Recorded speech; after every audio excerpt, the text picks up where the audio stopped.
Hello, my name is Matthew Vesely, and I'll be reading a snippet from my debut novella, Elegy for the Undead, from Lanternfish Press. The general synopsis of this story is about two young husbands named Jude and Lyle, and it's about the ever-changing landscape of their relationship before, during, and after a very vicious zombie outbreak. And the piece I'm going to be reading today is from after the zombie outbreak, and how their relationship is changing as one husband, Lyle, is bitten and slowly deteriorating.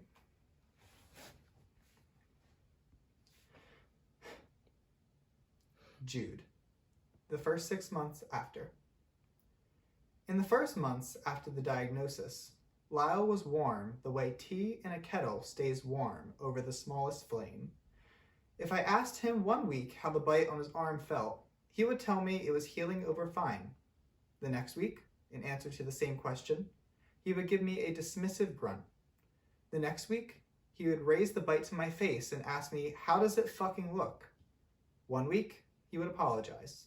The next week, he wouldn't. I had dreams that I woke up and Lyle was still asleep on the other side of the bed, his back to me. He was pale, a skeleton. When I turned him over, the blood was dripping down his chin onto his neck and collarbone. I always knew it was Lyle, but sometimes it wasn't his face. Sometimes it was Terry's or Luke's. The thing that terrified me the most, I was never shocked, always devastated, but never unsure of what I had to do. Fortunately, I always woke up before I had to. It was not uncommon for Lyle's anger to get the best of him, and sometimes that got the best of me. About 5 months after the diagnosis, I was up early for work, as always, taking my usual shower. Lyle, also as usual, stayed in bed. He never went back to his career after the bite. Sometimes I would come back in after my shower, and he'd be in that awkward sleep state, staring up at the ceiling, or sometimes at the doorway. When he looked at me, I could never tell for sure if his eyes were following me around the room. That morning, he came into the bathroom while I was rinsing the shampoo from my hair. I heard the door open and saw Lyle standing there, blurred through the tint of the glass. Suddenly, lion-like, he lunged to the shower door and slammed the side of his fist against it. I jumped back against the wall. He had that same stare, like I was the ceiling now. I held my breath. I clenched the first thing I could find, a bottle of shampoo. I need to shower, Lyle said. His voice was calm but groggy, his morning voice. Slowly, I considered what I could say to him. I was scared to say the wrong thing. Why did you do that? I asked. Lyle placed his forehead against the shower door. I heard a shift in his breathing. He was crying. I need to shower, he repeated. I didn't say anything, just held onto the bottle of shampoo like it could defend me, when I knew it couldn't possibly hurt anyone or anything. But maybe that's why I didn't break off the handrail and hold it ready to crack open his skull. I still didn't want to hurt Lyle. He opened the shower door and failed to acknowledge me, just looked into the dead space below us. But he did take a moment to acknowledge the container of shampoo in my fist. His breathing intensified, and I thought for a moment he was going to lunge at me. I was, for the first time, genuinely terrified of Lyle. But he only continued to cry. Or rather, he sobbed. Clothed in his pajamas, Lyle stepped into the shower. I made room for him, and he continued to weep under the water. I'm so sorry, he said. I looked at him, afraid to touch him. But fear turned quickly to pity. Pity for him, pity for myself, pity for us. I hugged him, held him with every bit of courage I had for the both of us. Lyle's fist left a crack in the shower door. Lyle only hurt me once, deeper than my flesh, 6 months after the diagnosis. I came home from work and heard Lyle in the kitchen. After the outbreak, I'd fixed both shattered windows, ripped up the rug, replaced the furniture, and repainted the whole main floor. They always say you can't paint over blood, but enough scrapping, followed by enough coats, can cover up anything, except for memories. I placed my bag down at the foot of the steps, hung my coat in the closet. Every winter now seemed to be getting colder. Undid my top button and went to say hello. Lyle was standing over the stove, looking into a boiling pot of water over a high flame. Steam was rising into his face. "Lyle?" I asked for his attention. He didn't give it to me. 6 months after the diagnosis, I knew to be careful during his episodes. I knew that what made him human was fragile, and his episodes were becoming more frequent. Most of the time, I let him be, left him alone until he came back and called for me. This time, with all that steam in his face, I felt the urge to intervene. I turned off the flame and placed my hand on his shoulder and hip, gently pulling him away from the stove. His face didn't react. His eyes were irritated, red, and running. He blinked when I had him in the center of the kitchen, but it was more than a blink. It was a change of disposition. Lyle lunged away from me, back to the stove. He grabbed the pot, and that's when I knew to get out of the way. I ducked in time for the pot of boiling water to go over my head, but it spilled along the floor and down my arm. The scalding sting was easy to ignore while watching Lyle lose all self-control. A loss of temper would not be an accurate description.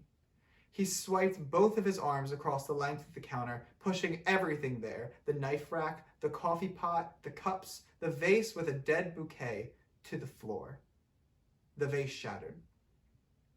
I ran to the hallway before Lyle ripped the microwave from the wall to throw it into the living room. It smashed on the carpet. My only thought was to stay out of Lyle's sight. He seemed to have forgotten about me already, but he was still thrashing around in the kitchen. It sounded like he was mindlessly throwing his body against the cabinets.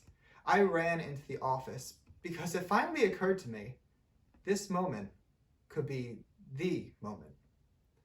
I had thought about it as a horrifying yet far off inevitability, never truly realizing how inevitable it was. And yet, I had the instinct. I opened the desk drawer and pulled out the scissors we kept inside, holding them as a weapon, a true weapon now. All I hoped was that Lyle would not come near me. I stood in the door of the office where I had a view of the living room. In the kitchen around the corner, Lyle was now quiet. I hoped that was it. But it wouldn't be that easy. We'd lived 6 months on stolen time. Footsteps padded on the tile floor of the kitchen, creaked across the living room, and stopped. Lyle watched me for a moment, like a predator. He held a kitchen knife. My heart sank past my stomach to the feet and dissolved, and the little pieces left over floated to my head, clouding my mind. Pieces of our life played in my mind. The drain, lunch at the university, our wedding. I watched him step slowly across the room with clouded red eyes. I clutched the scissors and I ran. I ran through the foyer, away from Lyle, and about halfway up the stairs. Lyle followed, but stopped at the bottom. I pleaded, "Lyle, please stop." Instead, he rushed at me, brandishing the knife. I couldn't raise the scissors. Instead, I steadied myself with the railing and kicked Lyle's chest as hard as I could, knocking him back down the stairs. I was too busy being worried watching him fall, and then relieved when he caught himself before smashing his head to worry much about the cut on my own leg from the knife. Not a big cut, but a cut all the same. I ran down past Lyle as quickly as I could. He was still shaking off the fall when I made it through the living room into the kitchen. In the kitchen, everything that could have been destroyed was. Doors ripped from the cabinets, the floor covering with shattered glass, water streaking the walls. My arm burned. Lyle would never have done that, I thought. This wasn't Lyle. This monster, this husk of my husband, was destroying our lives, destroying everything we had built, destroying the lives of our neighbors, destroying our community, and our community's disaster had destroyed the peace of the entire world. Lyle, the husk of Lyle, walked back into the kitchen, still holding the knife. I demanded, "Put it down." "Why?" he asked. "Put it down." Instead, it tried to rush at me.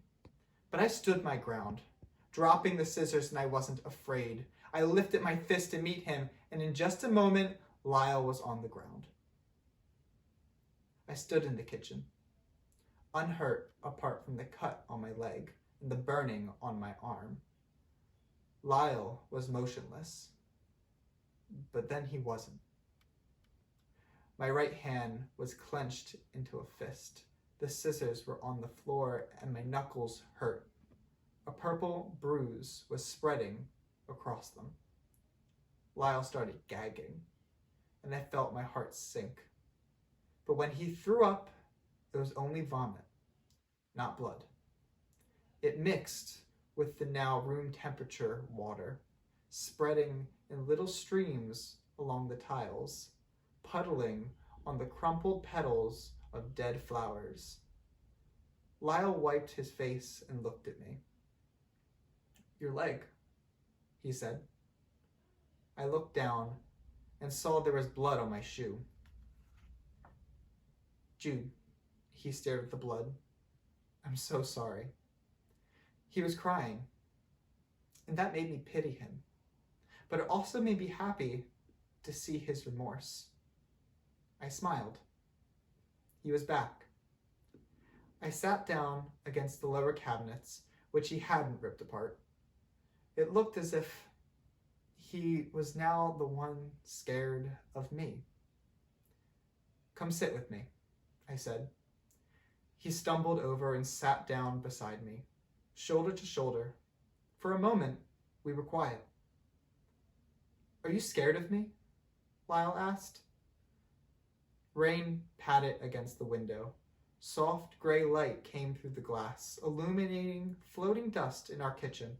We'd always wanted to replace the dim ceiling fixtures, but we never had. "Please give me the knife."